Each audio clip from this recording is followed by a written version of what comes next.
চারিদিকে যেই ওয়েদার, এই ওয়েদারে দিনে একবার হলেও বিয়ে করার ইচ্ছে হয় সকল ব্যাচেলরের। আর তাই সুযোগ বুঝে কাজটা সেরে ফেললেন ব্রাজিলিয়ান ওয়ান্ডার কিড এন্ড্রিক।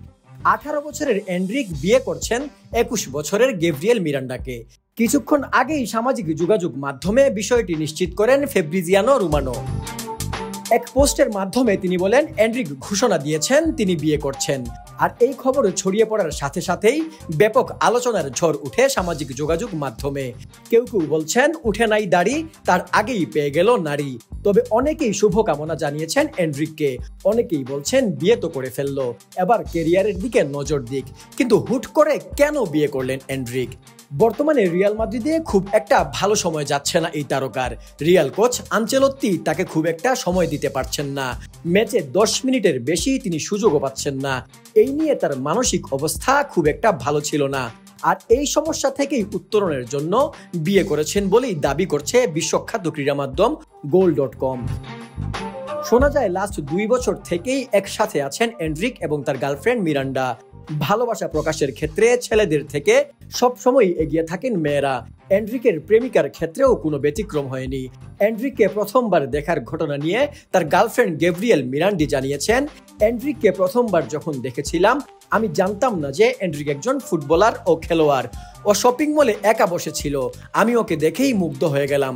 কি সুন্দর এবং সহজ সরল ভাবে আনমনে বসে আছে একটা ছেলে। মনে মনে ভাবলাম যে একটা পুরুষ মানুষ এত আকর্ষণীয় হতে পারে কিভাবে। সেই থেকেই শুরু, আমি প্রেমে পড়ে গেলাম তার। আর আজকে বিয়ের পর মিরিন্ডা তার সামাজিক যোগাযোগ মাধ্যমে বাইবেলের একটি উদ্ধৃতি দিয়ে লিখেছেন, so they are no longer two but one flesh, therefore what God has put together no one can separate. অর্থাৎ এখন আর তারা দুজন নয়, বরং একই অংশ। সৃষ্টিকর্তা তাদেরকে এক করে দিয়েছেন, আর কেউ তাদের আলাদা করতে পারবে না। তারপর মিরিন্ডা লিখেন, অতঃপর আমরা বিয়ে করলাম। সাথে এটে দেওয়া ছবিতে দেখা যায় সাদা একটি ড্রেস পরেছেন মিরিন্ডা, সাথে কালো স্যুটে নিজেকে সাজিয়েছেন এন্ড্রিক। বেশ কয়েকদিন থেকেই আলোচনায় এই জুটি।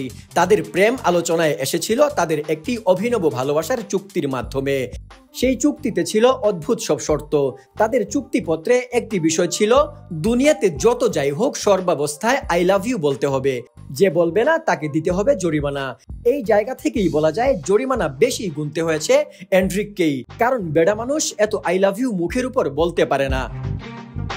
আরেকটি শর্ত ছিল এইরকম, সর্বাবস্থায় মাথা ঠান্ডা রাখতে হবে দুই পক্ষের। কোনো প্রকার মাথা গরম করে ঝগড়া করা চলবে না কারোর। যদি কেউ এই ঝগড়া করে তাহলে তাকে প্রতি মাসে জরিমানা দিতে হবে। জরিমানা হিসাবে টাকা জিনিসপত্র যা চাইবে তাই দিতে হবে যে ঝগড়া করবে তাকে। এখন যেহেতু দুজনেই বিয়ে করে ফেলেছেন, দেখতে হবে এই দুজন তাদের সেই চুক্তির কতটুকু রক্ষা করতে পারেন তাদের এই বিয়ের পর। এবং রিয়াল মাদ্রিদ এবং ব্রাজিল ভক্তরা এন্ড্রিকের দিকে তাকিয়ে থাকবেন এই বিয়ের পর এন্ড্রিকের ক্যারিয়ারের কতটা উন্নতি হয় সেটা দেখার জন্য।